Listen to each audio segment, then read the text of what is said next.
स्वागत है आप सभी लोगों का मेरे चैनल साइंस टू टेक्नोलॉजी में। मैं अनुपम विपुल आप सभी लोगों का स्वागत करता हूं आज के शो साइंस थर्सडे में। आज हम लोग बात करेंगे वेल्डिंग के बारे में। तो आइए समझते हैं। तो वेल्डिंग का मतलब क्या होता है। यहाँ पे आप समझिए, आप दो मेटल को बॉन्ड टुगेदर कर रहे हैं।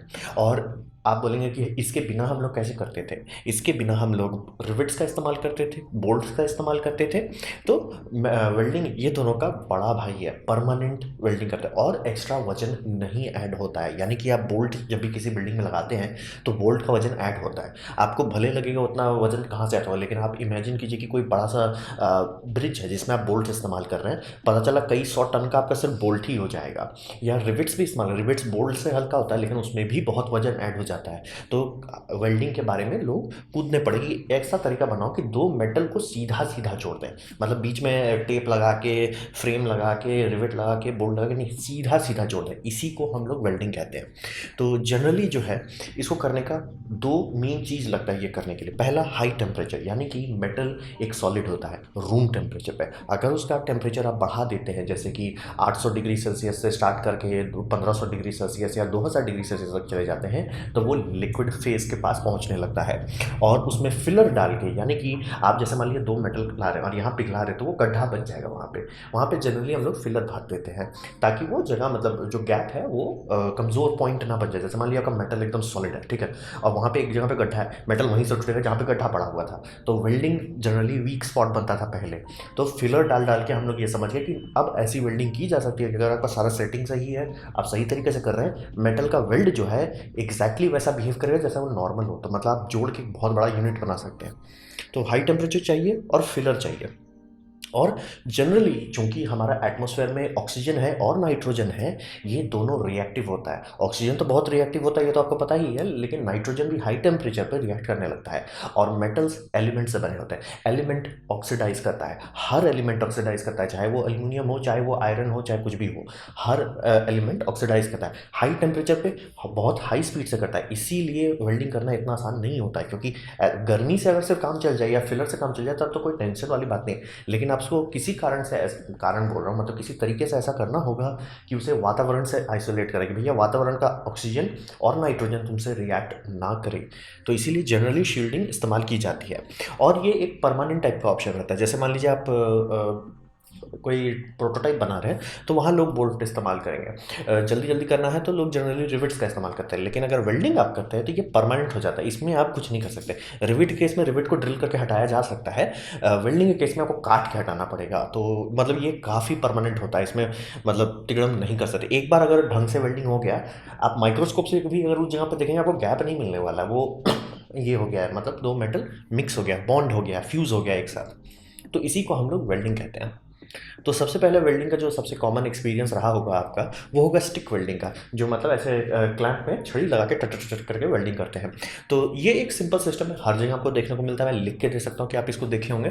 तो ये काम करता है इलेक्ट्रिसिटी पे। मैंने आपको बताया गर्मी चाहिए, तो इलेक्ट्रिसिटी गर्मी कैसे बनाते हैं, रेजिस्टेंस से भी कर सकते हैं या शॉर्ट सर्किट क्रिएट करके आर्क बनाए। यानी कि जहाँ पे आप जो भी मेटल को ये कर रहे हैं, वेल्डिंग करने की कोशिश, उसे ग्राउंड किया जाएगा। और इसे ग्राउंड किया जाएगा अर्थिंग पे नहीं, मतलब मशीन में ग्राउंड किया जाएगा। और इलेक्ट्रोड में यहाँ पे हाई वोल्टेज रहेगा। और इसका पॉजिटिव नेगेटिव डिपेंड करता है, सेटिंग्स आपके मशीन में रहेगा कि ये जो इलेक्ट्रोड है ये पॉजिटिव है या इलेक्ट्रोड नेगेटिव है, डीसी इस्तेमाल हो रहा है कि एसी इस्तेमाल हो रहा है। जनरली एल्युमिनियम के लिए लोग एसी इस्तेमाल करते हैं, एल्युमिनियम रिएक्टिव बहुत होता है, तो एल्युमिनियम के केस में एसी इस्तेमाल करते हैं जनरली, बाकी सब में डीसी इस्तेमाल होता है। तो ये एक जगह पे ऐसा कर सकते हैं कि यहाँ पे जैसे ही ये टच करे मेटल को, वहाँ स्पार्क करने लगे। और इसमें तिगड़म ऐसा लगाया जाता है कि वो स्पार्क कंटिन्यूस रह सके। यही काम मशीन का होगा। ये ऐसा नहीं है कि बस आप एक मतलब ट्रांसफार्मर लेके ऐसे शॉर्ट कर देंगे काम करेगा, नहीं। ये आर्क बनाने के लिए तिगड़म लगता है कंप्यूटर में। कंप्यूटर कहना गलत होगा, लेकिन एक लॉजिक डिवाइस लगती है जो इसको मैनेज कर सके कि आर्क कंटिन्यूस रहे। तो आर्क से मेन गर्मी आ रही है, वो जगह पे बहुत गर्मी है, आराम से मेटल पिघल जाता है, कोई टेंशन वाली बात नहीं, गर्मी का आपका समस्या सॉल्व हो गया। अब बात करते हैं, इलेक्ट्रिसिटी को पूरा सर्किल में रखा जाता है। तभी बोल रही है सबको ग्राउंड करने। आप हमेशा देखते हैं बड़का सा क्लैंप सामान पे लगाता है, वो सामान पूरा एक सर्किल पूरा करता है। डीसी में तो आप उसको और कुछ कर नहीं सकते, और एसी में भी वो गैल्वेनिकली आइसोलेटेड रहना ज़रूरी होता है। तो क्लोज रूम पर रहता है कि बिजली का पूरा एक सर्किट बन सके। और फिर जो आप ये छड़ी देखते हैं, ये छड़ी होता बहुत एडवांस इंजीनियरिंग है। ये छड़ी में एक फिलर रॉड है, जो आप मेन चीज़ देखते हैं ऊपर देखते हैं क्लैंप करता है, वो छड़ी जो है वही मेटल है जो आप वेल्ड करके पिघला के डाल रहे हो, ठीक है। वो तो छड़ी होगा, लेकिन फिर मैंने इस पर सीमेंट जैसा बाहर में कोटिंग रहता है, वो क्या है? ये है फ्लक्स। ये तिगड़म में ऐसा है कि वेल्डिंग में मैंने आपको बताया हाई टेम्परेचर में वेल्डिंग करने पे मतलब मेटल रिएक्टिव हो जाता है, सीधे ऑक्सीडाइज होने लगता है। तो इसमें ये जो सीमेंट जैसा समझिए फ्लक्स लगाया जा रहा है, इसका काम ये है कि जैसे ही आर्क होगा ये पिघलेगा और ये गैस गिव ऑफ करेगा। लेकिन आपको पता होगा अगर साइंस क्लास में ध्यान देंगे तो थोड़ा सा सॉलिड बहुत ज़्यादा गैस क्रिएट करता है। तो इसमें गैस जो निकल रहा है वो इतना ज़्यादा है कि वो डिस्प्लेस कर दे रहा है, यानी कि वहाँ पे वो एक इनर्ट टाइप का एटमॉस्फेयर बना देता है जो मेटल से रिएक्ट नहीं करेगा और एटमॉस्फेयर को भी हटा देगा। मतलब आप इतना फोर्स में वहाँ गैस क्रिएट कर रहे हैं कि वो एक शील्ड जैसा बन जाए कि यहाँ पे मेटल के साथ नौटंकी करने वाला कोई चीज़ नहीं है। तो इसीलिए ये पाउडर बहुत ज़रूरी होता है। आप सिर्फ रॉड लेके आप पिघला ज़रूर सकते हो, लेकिन वो ऑक्सीडाइज कर जाएगा, यानी जहाँ पे आप वेल्डिंग कर रहे हैं वो कमज़ोर होगा कि समझिए वो वेल्ड में के अंदर आपने रस्टिंग कर डाली है। इसीलिए ये शील्डिंग गैस बहुत ज़रूरी होता है। ये बहुत ही सस्ता और सरल सिस्टम, मतलब मैं लिख के दे सकता हूँ कि आप लोग इंडिया में भी इसको देखेंगे हर जगह यही इस्तेमाल होता है। लेकिन ये मास्टर करना बहुत मुश्किल होता है, क्योंकि पहली बार इसमें कोई ज़्यादा का लॉजिक नहीं हो, बस टर टर टर करना वाला होता है और प्लस छड़ी का लेंथ छोटा होता जा रहा है, ये छड़ी खपत हो रहा है। तो बात होता है कि आपका हाथ का दूरी मतलब कम बेसी होता रहता है, ये मुश्किल होता है। इसको कोई भी कर सकता है, स्टार्ट ज़रूर सीख लेते हैं, लेकिन इसमें मास्टरी करने में बहुत टाइम लगता है। तो ये हो गया ये मतलब एकदम खुद से ये शील्डिंग बनाता है, इसीलिए ये सबसे आसान है। तो इसको सिर्फ बिजली देना है और छड़ी देना है और आपको कुछ नहीं देना है। तो ये इसका सबसे बड़ा फायदा है। और कुछ कुछ केसेस में ऐसे छड़ी आती है जो अंडर वाटर वेल्डिंग के लिए इस्तेमाल किया जाता है। जैसे ऑयल रिग के केस में कई बार अंडर वाटर वेल्डिंग करनी पड़ेगी, ये आराम से कर लेता है क्योंकि खुद से सब चीज़ करता है। अब बात करते हैं, वो तो हो गया स्टार्टिंग वाला। लेकिन आप थोड़ा सा भी अगर वेल्डिंग के बारे में रिसर्च करेंगे आपको टिक बार बार सुनाई देगा। टिक भी वही करता है, इलेक्ट्रिसिटी का इस्तेमाल करके आर्क जनरेट करता है, आर्क से हीटिंग होती है। अब यहाँ पे तिगड़म ये होता है कि जो इलेक्ट्रोड है जहाँ पे मतलब एक जगह पॉजिटिव एक जगह नेगेटिव है, वो दोनों जहाँ शॉर्ट मार रहे हैं वहाँ पे आर्किंग हो रही है, अब वो पिघल जाएगा। तो जनरली वो पिघलने से बचाने के लिए टंगस्टन इस्तेमाल करते हैं। टंगस्टन क्यों? क्योंकि टंगस्टन बहुत हाई मेल्टिंग टेम्परेचर रखता है, टंगस्टन बहुत ज़्यादा गर्मी बर्दाश्त कर सकता है, तो टंगस्टन रखते हैं। अब वहाँ पे भी यही दिक्कत हो रहा है कि भैया करोजन हो जाएगा एटमॉस्फेयर के चलते, नाइट्रोजन के चलते, ऑक्सीजन के चलते। तो क्या किया जाए? जनरली शील्डिंग गैस आपको टैंक्स में दिखेंगे, वो शील्डिंग गैस मशीन में जाता है, मशीन उसको पाइप से जो आपके हाथ में टॉर्च है उसी से डिफ्यूज़ कर रहा है, मतलब समझिए गैस निकलता रहता है। ये जनरली आर्गन इस्तेमाल होता है, कुछ कुछ केसेस में कार्बन डाइऑक्साइड भी इस्तेमाल किया जा सकता है। ये शील्डिंग गैस देता है ताकि वहाँ पे करोजन ना हो। अब इसका इस्तेमाल करने के दो तरीका होता है। एक तरीका होता है कि आप इसमें दो मेटल लिए, दो मेटल के पास लाए, पिघला के जोड़ दिए, आप फिलर नहीं डालें। जहाँ पे आपको स्ट्रक्चरल कुछ नहीं चाहिए, जहाँ पे आपको ऐसा नहीं चाहिए टिकाऊ हो, मतलब उस पर जोर पड़ेगा, वैसा चीज़ अगर आपको नहीं चाहिए तब जनरली लोग फ्यूजन वाला काम करते हैं कि मतलब दो मेटल लिए और पिघला के जोड़ दिए। ज़्यादा दिमाग लगाने की ज़रूरत नहीं है, इसमें कोई भी चीज़ खपत नहीं हो सिवाय आर्गन के। और आर्गन भी मतलब एक टंकी सब लोग लेते हैं, 1-2 महीना तक चलता है। मतलब ये जो लोग वेल्डिंग करते हैं उनके हिसाब से उनको पता है, मतलब कुछ बड़े बड़े फैक्ट्री के केस में अगर ये इस्तेमाल हो रहा होगा तो वो पूरा ट्रक का लोड खरीदते हैं, क्योंकि ये खपत होने वाला चीज़ है। तो फिर ये इस्तेमाल किया जाता है जिसे हम लोग कहते हैं फ्यूजन मोड। ये बहुत सिंपल सोल्यूशन है कि दो मटेरियल लगाए काम खत्म। लेकिन ये कमज़ोर होता है क्योंकि आप कर क्या रहे हो, जैसे दो प्लेट लाए, यहाँ पिघला रहे हो, तो पिघलने का मतलब क्या हुआ कि वो दोनों तरफ से लिक्विड बना डाला, मतलब सॉलिड था ऐसे इस था वो, अब वो ये हो गया कि पिघल के घट गया। तो अगर इसे आप माइक्रोस्कोप में देखेंगे तो यहाँ पे एक आपको गड्ढा दिख जाएगा। तो जनरली ये ठीक है, फिलर वाला काम चल सकता है।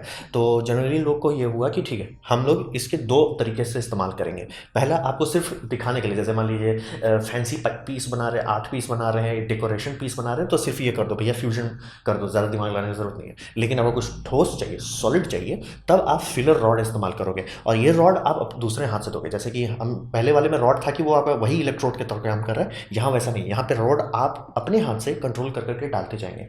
और इसका जो लोग अच्छे से इसका मतलब मास्टरी कर लेते हैं, आपको लगेगा देखे कि सिक्का रखा रखा हुआ है ऐसे लपेट के, वो इसीलिए रॉड को धीरे डाल डाल डाल के पिघलाया जाता है। तो ये टिग वेल्डिंग होती है। मतलब इसमें आपको गैस चाहिए शील्डिंग के लिए, ये इलेक्ट्रोड के तौर पे टंगस्टन संभाले हुआ है, और आप फिलर डाल के इसको स्ट्रॉन्ग बना सकते हैं। और अगर सस्ते में निपटाना है तो बिना फिलर के ये कर सकते हैं, लेकिन आर्गन हर मानक में देना होगा और बिजली ये उतना ही खाएगा जितना आपका रॉड वाला सिस्टम खाता है। तो ये हो गया टिग वेल्डिंग, ये हो गया मतलब सेकंड लेवल। अब बात करते हैं थर्ड लेवल पे, यानी कि मिग वेल्डिंग पे। तो मिग वेल्डिंग आप ये समझिए टिक वेल्डिंग का बड़ा भाई है। तो इसमें होता ही है कि फिलर रॉड जो है आपका टॉर्च से ही निकलता है, मतलब इसके टॉर्च को आप देखेंगे और उसका ट्रिगर पुल करेंगे उससे इसमें डंडी निकलने लगेगा। ये हिसाब ऐसा होता है कि ये सोल्डरिंग आयरन है जिसके अंदर से सोल्डर निकल रहा है। तो इसका करने का हिसाब ये हुआ कि हाथ से जब भी आप रॉड डाल रहे हैं तो उसका स्पीड पे कंट्रोल करना मुश्किल होगा, और प्लस कहाँ से आप कितना लंबा रॉड को पकड़े रहेंगे, आप छोटा सा ही रॉड पकड़ोगे उसको टूट टूट टूट करेंगे, फिर रोकेंगे, फिर छोटा लाएंगे दूसरा टूट, वो मतलब बड़े बड़े वेल्डिंग्स के लिए उतना अच्छा नहीं है, प्लस कंट्रोल नहीं होता है।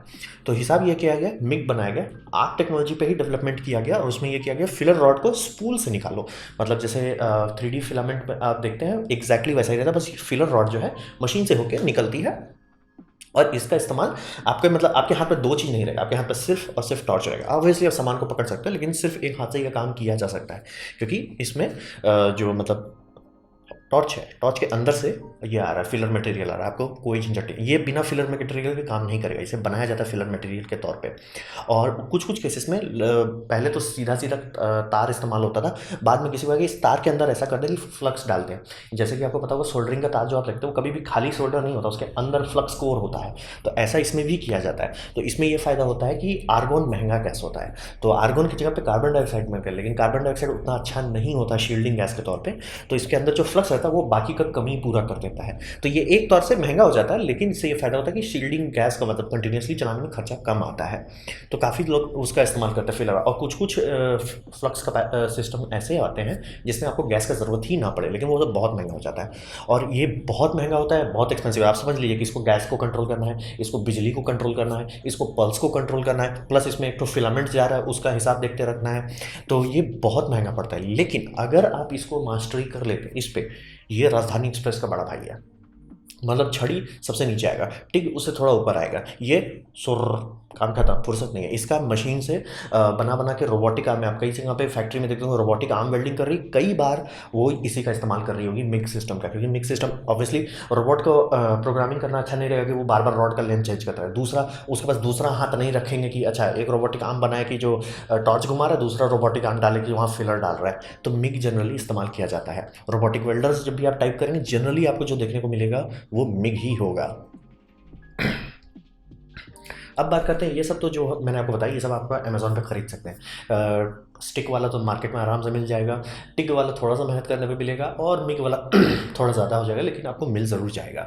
लेकिन ये सब होता है आम पब्लिक के लिए, जनरल पब्लिक के लिए। अब आप मान लीजिए फैक्ट्री बना रहे हैं, जैसे आपका सुजुकी का हो, महिंद्रा का हो, टाटा का हो, कि आप लाखों लाख की कर रहे हैं, तब आप क्या करेंगे? तब जनरली लेज़र वेल्डिंग का इस्तेमाल किया जाता है। उसमें भी लेज़र वेल्डिंग का सबसे बड़ा फ़ायदा होता है कि वो फास्ट बहुत होता है, दूसरा उसका हीट अफेक्ट एरिया बहुत कम होता है, यानी आप जब भी कोई चीज़ को वेल्ड कर रहे हैं तो आप उसको पिघला रहे हैं। अब ये बहुत खतरनाक बताया, अगर क्या होगा कि मान लिया आप दो छड़ को ऐसे पिघलाने का कोशिश कर रहे हैं और वो पिघल के सैग कर जाए, हीट डैमेज इसे कहते हैं। आप लोग कई बार देखते होंगे जो वेल्डिंग वाला होता है कि बहुत ज़्यादा जो नौसिखिया रहता है कि जब वेल्डिंग करता है, वेल्डिंग के बाद पार्ट मुड़ जाता है, उससे थर्मल डैमेज कह सकते हैं, मतलब कि वो गर्मी के चलते वो बेंट हो गया। तो ये सब ना हो इसलिए कोशिश की जाती है एनर्जी को एकदम एक ही जगह पे डालो, एकदम फोकस कर सको। लेज़र से बढ़िया फोकस कहाँ से मिलेगा? तो लेज़र का इस्तेमाल करके किया जाता है, तो उसमें बहुत ज़्यादा तेज चलता है, मतलब ये सब कि रोबोट की वेल्डिंग स्पीड इतनी ज़्यादा होती है आपको देखने में समझ में नहीं आया कि एक मिनट ये मेटल लिया और क्या कर दिया, बस बहुत तेज होता है ये सब। इसमें भी फिलर गैस का ज़रूरत पड़ता है, और मतलब फिलर भी लगता है, फिलर ये इक्विपमेंट भी लगता है, ज़रूरी नहीं है, मतलब डिपेंड करता है। अगर आपका दरवाजा आप बना रहे हैं, दरवाजे में आप जैसे मान लीजिए फैंसी पीस आप डाल रहे हैं इंटरनल, उसका स्ट्रक्चर से कोई लेना देना नहीं है, तो लोग फिलर को बाईपास करने, उससे फ़ायदा रोबोट से बिजली पे चल रहा है, बिजली और गैस पे चल रहा है, तो ये सब जनरली किया जाता है। तो लेज़र वेल्डिंग हो गया, ये आम आदमी को नॉर्मली नहीं मिलने वाला, बहुत बहुत बहुत बहुत महंगा होगा, मतलब जो सस्ता अफोर्डेबल होगा वो होगा 50-60 लाख का, तो समझ लीजिए ये आम आदमी के लिए नहीं होता है। लेकिन ये एक टेक्नोलॉजी है जो इस्तेमाल होती है इंडस्ट्री में, जहाँ बम स्पीड पे आपको वेल्डिंग करनी है।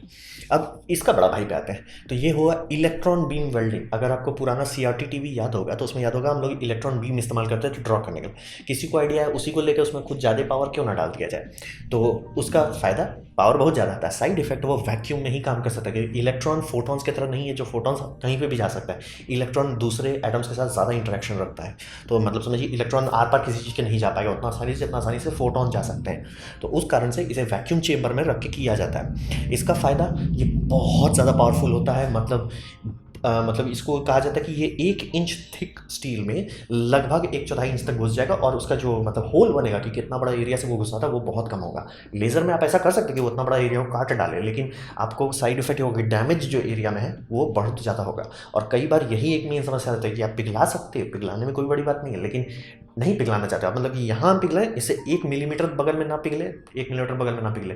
तो सबसे मतलब रफली अगर आप मान के चलेंगे तो टिक वेल्डिंग ये सब मतलब कहा जाता है कि 1 सेंटीमीटर एरिया तक में आपको दिखेगा कि अगर आप वेल्डिंग जो शुरू शुरू में करेंगे आपको दिखेगा कि स्लोली कर रहा था तो एरिया नीला बैंड जैसा बनने लगा, जहाँ ऑक्सीडेशन होने लगा, आपको दिखेगा कि अच्छा यहाँ गर्मी से डैमेज हुआ है।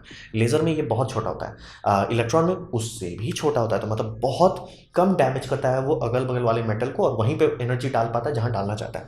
प्लस इलेक्ट्रॉन गन बिजली के मामले में ज़्यादा एफिशिएंट होता है, क्योंकि लेज़र आपको पता ही 30% एफिशिएंट होता है, तो इलेक्ट्रॉन गन बहुत वो होता है। और इसका इस्तेमाल किया जाता है जैसे न्यूक्लियर पावर प्लांट के अंदर जो आप मेटल देखते हैं, जिस मेटल में फ्यूल रॉड्स रहते हैं, वो सब सिर्फ इसी से किया जाता है। तो ये सब बहुत हाई लेवल हो गया, मतलब लेज़र वाला मतलब मार्केट में आपको मिल सकता है।